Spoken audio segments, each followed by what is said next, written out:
पंतप्रधान नरेंद्रजी मोदी यांच्या वाढदिवसानिमित्त 17 सप्टेंबर ते 2 ऑक्टोबर या दरम्यान सेवा पंधरवडा साजरा करण्यात येत आहे।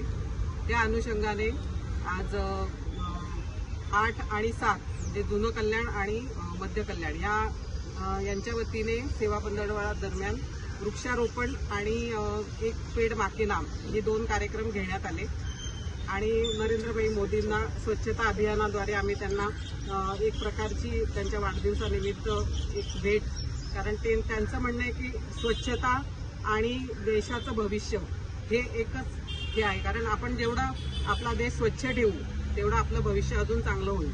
त्या अनुषंगाने त्यांचे कुठेही बॅनर वगैरे न करता या माध्यमातून आम्ही त्यांना वाढदिवसाच्या शुभेच्छा दिल्या आहेत आणि इथे सगळे भारतीय जनता पार्टीचे कार्यकर्ते जमून आम्ही आमच्यासोबत आज प्रजापिता ब्रह्मकुमारीच्या दीदी पण आहेत, त्यानंतर पतंजली योग समितीच्या सगळ्या कार्यकर्त्या पण आहेत। या सगळ्या संस्थांना सोबत घेऊन आम्ही हा आज वाढदिवस साजरा केलाय मोदीजींचा आणि मोदीजींना खूप खूप शुभेच्छा।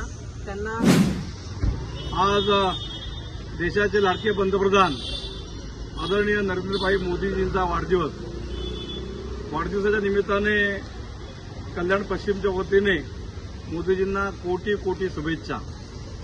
आज मोदीजींच्या वाढदिवसाच्या निमित्ताने भारतीय जनता पार्टीचे प्रदेश अध्यक्ष रवींद्रदादा चव्हाण यांच्या सूचनेनुसार पूर्ण महाराष्ट्रामध्ये स्वच्छता अभियान, वृक्षारोपण असे विविध कार्यक्रम राबवण्यासंदर्भात सूचना झाल्या। त्यानुसार आज जुने कल्याण पश्चिम मंडळाच्या वतीने पारनाका स्वामी समर्थ मठ, स्वामी विवेकानंद पुतळा या परिसरामध्ये स्वच्छता अभियान राबवण्यात आलं। तसेच एक नाम एक पेड़ माँ के नाम अशा प्रकारचा उपक्रम देखील आज राबवण्यात आला आणि ब्रह्मकुमारी प्रजापिता ब्रह्मकुमारी त्या दीदी आदरणीय या ठिकाणी उपस्थित आहेत। स्वामी समर्थ मठाचे संजोगजी पाचघरे, भारतीय जनता पार्टीचे मंडलाध्यक्ष अमितजी धाकरस आणि सर्व भारतीय जनता पार्टीचे कार्यकर्ते बंधू भगिनी या ठिकाणी उपस्थित आहेत। पुन्हा एकदा मोदीजींना वाढदिवसाच्या निमित्ताने खूप खूप शुभेच्छा।